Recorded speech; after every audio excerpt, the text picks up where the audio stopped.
حضرت ابو ہریرہ رضی اللہ عنہ نبی اکرم صلی اللہ علیہ وآلہ وسلم کا یہ فرمان نقل کرتے ہیں، اللہ تعالیٰ کے ایک نبی نے جہاد کیا اور اپنی قوم کو ہدایت کی، جس شخص کی تازہ شادی ہوئی ہو، وہ اپنی بیوی کے ساتھ رات بسر کرنا چاہتا ہو اور اس نے رات بسر نہ کی ہو، جس شخص نے عمارت تعمیر کی ہو اور اس کی چھت نہ ڈالی ہو، اور جس شخص نے بکریاں یا اونٹنیاں خریدی ہو اور وہ ان کے ہاں پیدائش کا منتظر ہو، ان میں سے کوئی بھی شخص میرے ساتھ نہ جائے۔ پھر اس نبی نے جہاد کیا، عصر کی نماز کے وقت یا اس سے قریب وہ دشمن کی بستی کے قریب پہنچ گئے تو اس نبی نے سورج سے کہا، تم بھی پابند ہو اور میں بھی پابند ہوں۔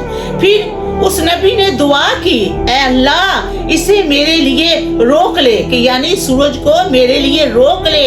سورج کو ان کے لیے روک لیا گیا کہ جب نبی نے دعا کی کہ اللہ تعالیٰ سورج کو روک دے تو اللہ تعالیٰ نے سورج کو روک لیا، یہاں تک کہ اللہ تعالیٰ نے انہیں فتح عطا کی۔ انہوں نے مال غنیمت کو اکٹھا کیا اور آگ کے پاس آئے تاکہ آگ انہیں جلا دے۔ آگ آئی لیکن اس نے اسے مال غنیمت کو نہیں جلایا، اور نبی بولے، تم میں سے کوئی خیانت کرنے والا موجود ہے، اس لیے یہ قبیلے کا ایک فرد کو میرے ہاتھ پر بیعت کرنی چاہیے۔ ان لوگوں نے بیعت شروع کر دی تو ایک شخص کا ہاتھ اس نبی کے ہاتھ سے چپٹ گیا۔ وہ نبی بولا، خیانت کرنے والا تمہارے اندر موجود ہے، تمہارے قبیلے کو میرے ہاتھ پر بیعت کرنی چاہیے۔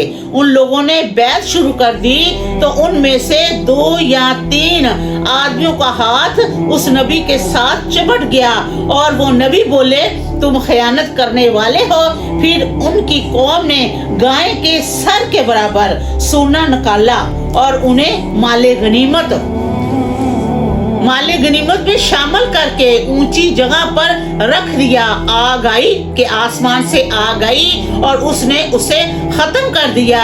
نبی اکرم صلی اللہ علیہ وآلہ وسلم فرماتے ہیں، ہم سے پہلے کسی کے لیے بھی مال غنیمت حلال نہیں ہوا۔ اللہ تعالیٰ نے ہماری کمزوری اور عاجزی کے پیش نظر اسے ہمارے لیے حلال قرار کر دیا۔